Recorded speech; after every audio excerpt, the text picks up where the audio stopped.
Existe algum livro ou alguma citação do Antigo Testamento que prevê a necessidade de um traidor para que Jesus fosse entregue? Sendo assim, independente de Judas, por uma profecia ou por uma citação do Antigo Testamento, se não fosse ele, teria um traidor da mesma forma? A primeira pergunta. E se pensando nisso, se for positivo, essa consideração, a atitude dele chega a ser necessária para o cumprimento de uma profecia bíblica? Rapaz, tem muita pergunta aí, hein? E perguntas muito pertinentes. Sim. Que a gente vai devagar. Para não correr o perigo de... Para não correr o risco de inocentar Judas ou qualquer coisa e tal. Vamos lá, vamos devagar e sempre nesse negócio aí. Vamos lá. Vamos lá. O que acontece aqui, tá? Número 1. Cada evangelho traz nuances distintas a respeito de como foi o processo da traição. Quando você pega Mateus, Marcos e Lucas, que são os evangelhos sinóticos, tá? Porque eles têm uma relação literária. Vamos pular essa teoria para chegar lá. Aqui, dá-nos a ideia mais clara de que esse Judas, ele era um sujeito que pretendia um Messias naquela concepção, aquela visão dos zelotas, que eram um grupo de revolucionários. Tá. Quando ele passa a percepção de que, olha, Jesus está falando que vai morrer, mas como é que pode morrer? A gente estava esperando um cara que... Um cara poderoso, forte, etc. Quando ele passa a esta compreensão, ele vai trair. Vai dizer, não é o Messias. Então, vou entregá-lo nesse sentido, porque é um charlatão, não é o que a gente espera. Ponto número 1, ok? A complicação maior a respeito dessa figura e de tudo o que envolve esse ato de Judas está no Evangelho de João. Porque lá no Evangelho de João se coloca quase que como um processo de predestinação de que ele faria todo aquele processo de traição, tá? E lá é que a coisa se complica mais. Quando a gente olha para esse fator complicador dentro do Evangelho de João, primeira coisa que nós temos que levar em consideração é esse pano de fundo possível histórico que eu acabei de dizer, ok? E agora, um outro aspecto importante. Existem alguns autores que entendem, sim, claro, pessoal, não estou negando a historicidade de Judas.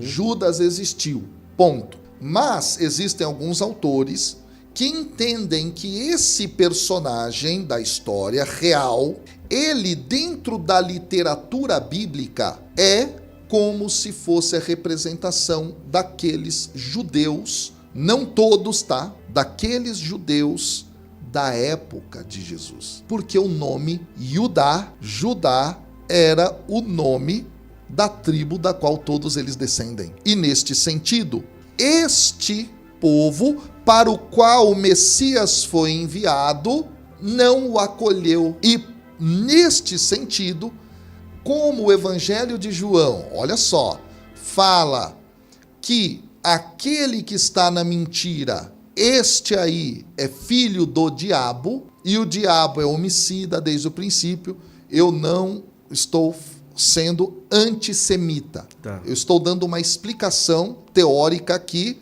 tá? Até porque outros judeus não eram assim violentos, não tinham... Sim. Era aquela liderança ali da época muito preocupada em garantir o seu poder. Então me entendam bem.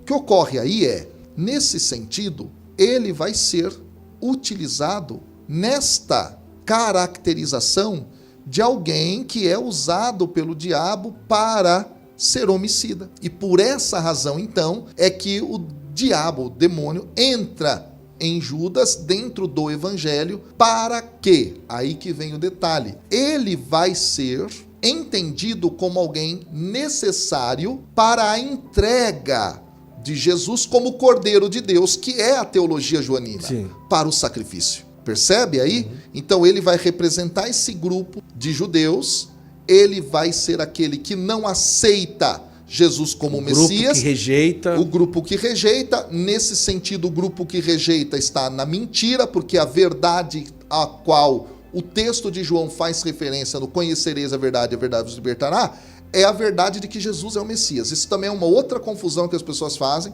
tá? Deixa para lá um pouco, vamos voltar o foco aqui.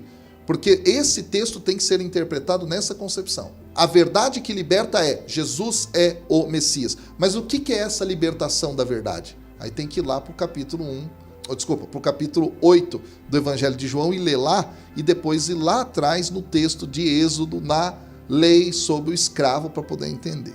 Eu posso até explicar se quiser, porque isso é fantástico. O que significa isso, né? Daqui a pouco.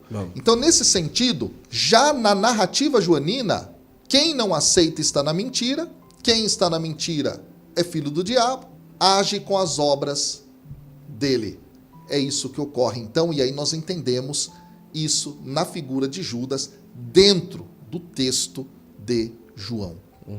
Tá? Como aquele que vai levar para o sacrifício, só que o motivo de levar para o sacrifício o cordeiro é o fato de que ele não acredita que esse cordeiro seja o Messias. Ah, entendi.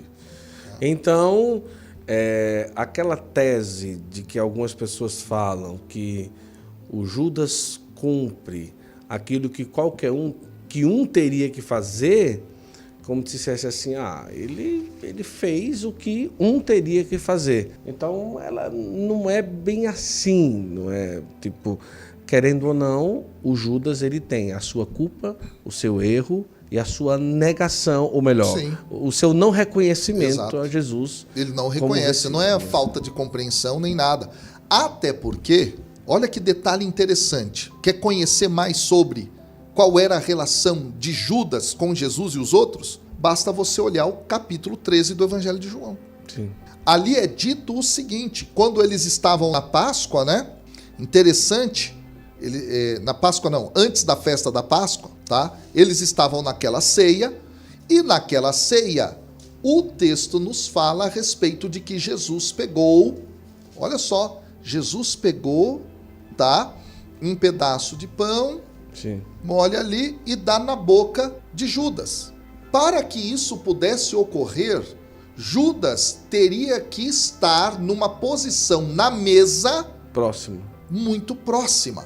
E neste sentido, da forma como o texto nos fala, parece que ele sentava no lugar de honra, ao lado do mestre. Né? Sentava, na verdade, eu já expliquei isso em outro podcast aqui, deitava, né? Estava do lado ali, na posição de honra do lado do mestre. E o texto nos fala que ele era o cuidador do dinheiro do grupo. Tesoureiro. Então você coloca um tesoureiro que você não confia? Esse é o ponto. O fato, então, que nos é colocado é que ele realmente tem essa decepção. Porque parece que, de verdade, ele tinha aquela esperança desse Messias, não é? Das armas, do exército, da libertação econômico-política ali, muito para aquele momento e tudo. Esse é o ponto. Então essa decepção faz com que ele venda a Jesus. Esse é o ponto.